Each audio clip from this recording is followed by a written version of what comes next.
tener esa claridad de saber que lo que importa es que Dios me apruebe. ¿Cómo hago?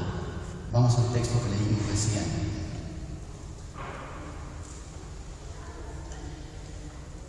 Dice el texto que Jesús vino para ser bautizado y Juan le dijo no, porque en realidad yo tendría que ser bautizado por vos. Versículo número 15 dice, y Jesús respondió, deja ahora, porque así conviene que cumplamos ¿qué?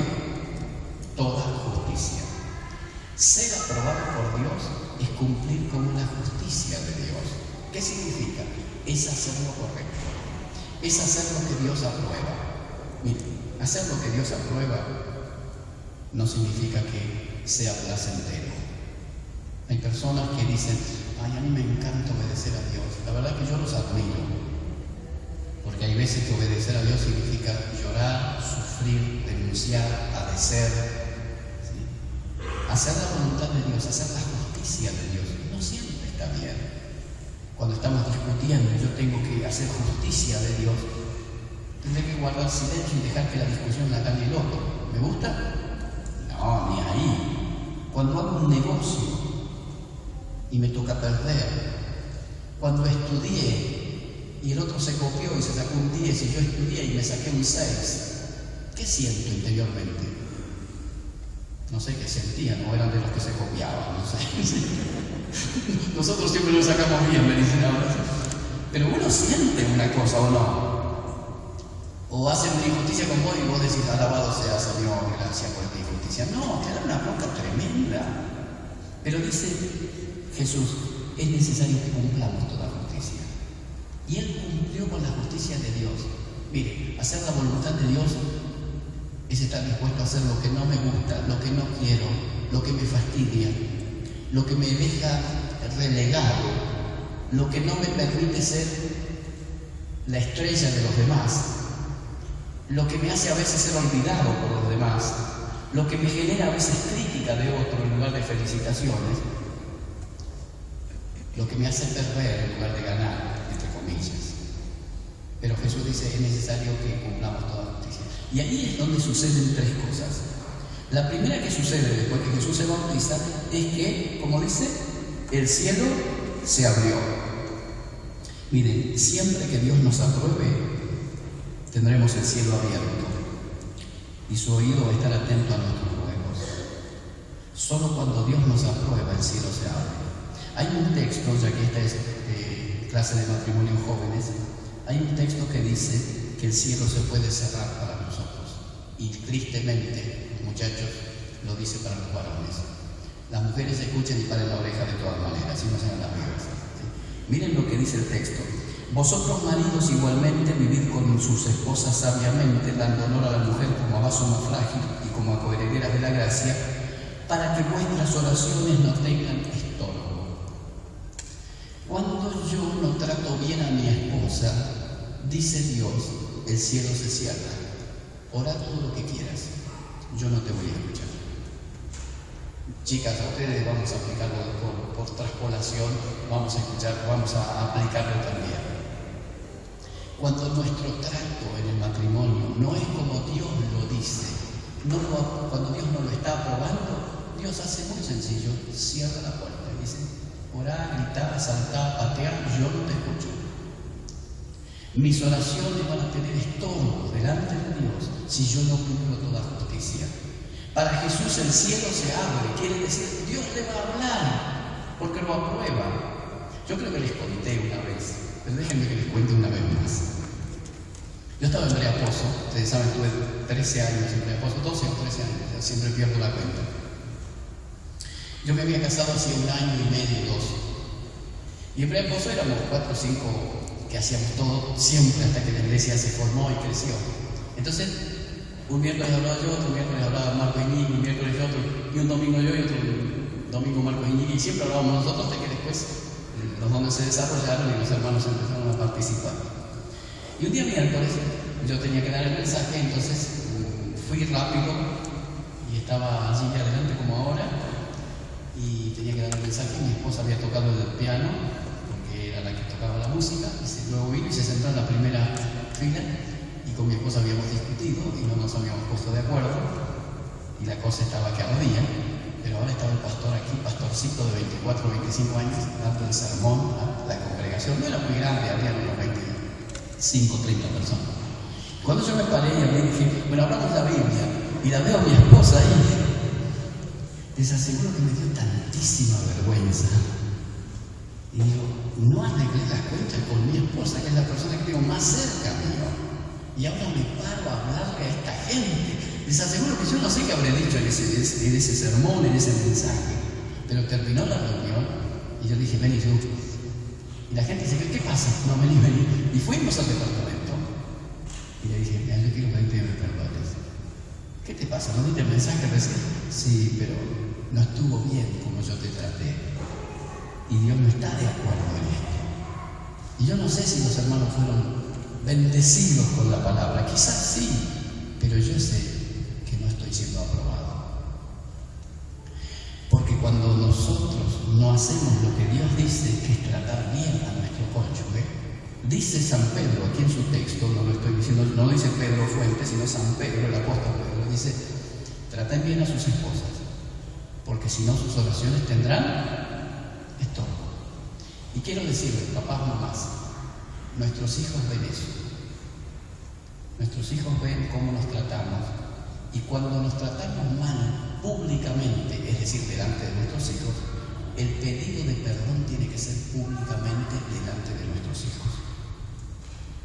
Yo sé que piso los callos aquí, pero la única manera que tengo para enseñarle a mi hijo que debe pedir perdón cuando ofende es viéndome a mí pedir perdón cuando ofende. No, con mamá ya nos arreglamos, listo. Y nunca sabe el hijo cómo nos arreglamos. Si yo le doy unos mangos a mi esposa y nos arreglamos así, si le dije andate al shopping tranquila, comprate las botas que querés, o si fui y le dije, mira, en esta me equivoqué, perdóname. Y cuando mi hijo puede ver que yo le pedí perdón a su mamá, él va a elevar la figura de su papá y va a decir, yo quiero ser como él. Y va a elevar la figura de su mamá, yo quiero una mujer así, que cuando le piden perdón abre su corazón y perdona. Y entonces Dios aprueba. Entonces oramos y Dios oye nuestra oración. Pero si nosotros estamos esperando que Dios apruebe nuestra vida, pero no cumplimos toda justicia, ¿qué pasa con el cielo? Se cierra. Segunda cosa, observen que dice el texto que el cielo se abrió, y en segundo lugar dice, el Espíritu descendió. Esto significa que la presencia de Dios se hizo visible en la vida de Jesús. Y miren, nada hace más atractiva la vida de un cristiano que la presencia de Dios. Mira, no hace atractiva tu vida que conozcas mucho de la Biblia, que recites textos. No hace atractiva tu vida que tengas un ministerio súper brillante. No hace atractiva tu vida que seas un súper predicador. Yo siempre tengo un rollo con los predicadores, yo soy predicador, ¿sí? Pero a veces tenemos la idea de que si el tipo es un predicador, ya está todo bien. Y la verdad que lo único que hace que la vida esté bien es la presencia de Dios. Lo único que hace que la gente sienta atractivo real es la presencia de Dios. Porque a Dios no le atrae, a la gente no le atraigo yo, le atrae la presencia de Dios en mí. ¿No dice así el libro de Reyes? Vamos a ver al varón de Dios. ¿Se acuerdan? ¿Qué iban a ver? Esto lo dije ayer para algunos que estaban, no sé si había. Iban a ver al Dios de ese varón. A la gente le tiene que atraer y le atrae la presencia de Dios. Cuando Dios está con alguien, la cosa es distinta. Y miren, si hay algo que tenemos que buscar, es que Dios se manifieste en nuestra vida. Miren lo que dice Jesús, lo dijo en el libro de Juan, capítulo número 14, versículo 21, dice, el que tiene mis mandamientos y los guarda, ese es el que me ama, y el que me ama será amado por mi Padre, y yo le amaré, y observen que dice, y me manifestaré a él. Aquí hay dos palabras muy importantes que las vamos a explicar ahora. Le dijo Judas, no al Iscariote, Señor, ¿cómo te manifestarás a nosotros y no al mundo? Respondió Jesús y le dijo, el que me ama, mi palabra guardará y mi Padre le amará, y vendremos a él y haremos morada con él. Jesús dice, yo me voy a manifestar, yo voy a estar presente en la vida de las personas si me aman y qué más. El que me ama, mi palabra guardará. El que me obedece tiene la bendición de estas dos cosas. Es lo mismo, pero explicado de dos maneras.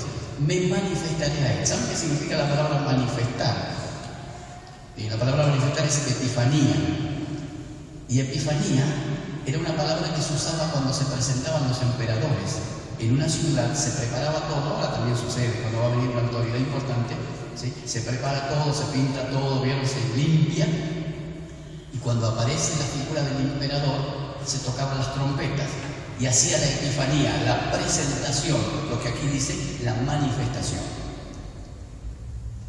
Entonces dice Dios, el que me ama, mi palabra guardará y mi Padre le amará y me manifestaré a él. Haré una gran manifestación, una exhibición. Me exhibiré delante de él, podrá ver mi rostro, si me ama y guarda mi palabra. Judas, no el Iscariote, yo no sé si no entendió o se hizo el desentendido, porque la palabra epifanía la conocían muy bien. Dice, ¿cómo es que te manifestarás a nosotros y no a los demás? Claro, porque Judas estaba pensando, no el Iscariote, de esa epifanía del emperador, en donde él se paraba y ¿qué pasaba? No lo veía uno. ¿Quiénes lo veían? Todos. Entonces dice, ¿cómo te manifestarás a él solo y no a los demás? Si te manifiestas es público. Y ahí es donde Jesús le dice, no. Les leo el texto para no. Dice, respondió Jesús y le dijo, el que me ama, mi palabra guardará y mi Padre le amará. Estoy en el 23. Y dice, y vendremos a él y haremos morada con él. Y ahí usa otra palabra. Haremos un tabernáculo para quedarme a vivir adentro. La manifestación va a ser pública, pero vos vas a tener una presencia adentro habitando. Me manifestaré, no me sale la palabra. Haré un tabernáculo en su vida. ¿Sí? Haré que su vida se llene con mi presencia. Y eso hace Dios cuando aprueba a una persona. Primero, abre el cielo, le habla y lo escucha. Segundo, viene a morar a la vida de la persona. Viene a quedarse. San Pablo lo traduce así: no entristezcáis al Espíritu Santo, no apaguéis al Espíritu. ¿Se acuerdan? El Espíritu no se va porque estamos sellados, pero no hay manifestación, no hay epifanía, ni hay tabernáculo. Y cuando un hombre y una mujer caminan siendo aprobados por Dios, ellos hablan, Dios escucha, ellos viven, Dios está presente. Y tercero, ¿se fue el tiempo? Se fue el tiempo, pero terminamos con el tercero, ¿sí? Observen que dice el texto que en primer lugar el cielo se abrió, segundo el Espíritu descendió, y en tercer lugar dice una voz del cielo. Cuando Dios habla es para decir algo importante, y lo importante que dijo es: yo lo apruebo, yo le sonrío a él, ¿sí? Dios le sonrió a Jesús y dijo: yo te apruebo. Si te apruebo, lo que yo sé vos sabés. Eso dijo Jesús, que el Padre le manifestaba a todos, porque tenían intimidad. Y hay un texto en el libro de los Salmos que es muy precioso, que es el Salmo 25, 14, que dice: la comunión íntima de Jehová es con los que le temen, y a ellos hará conocer sus secretos. Miren, tantísimas veces estamos preocupados para saber cuál es la voluntad de Dios, ¿verdad? ¿Cómo sé cuál es la voluntad de Dios? Hay personas que piensan que Dios está jugando con ellos al gato y al ratón, ¿sí? Y entonces Dios anda escondiendo su voluntad y el creyente tiene que andar buscándola como si buscara, ¿sí? No es así. Dios es el más interesado en mostrarnos su voluntad, pero solo le muestra su voluntad a aquellas personas a las que Él, ¿qué? Aprueba. Dice acá: yo te apruebo. Y dice el texto: a ellos hará conocer sus secretos. Queremos vivir nosotros una vida en donde el cielo esté abierto, en donde el Espíritu se quede con nosotros, en donde podamos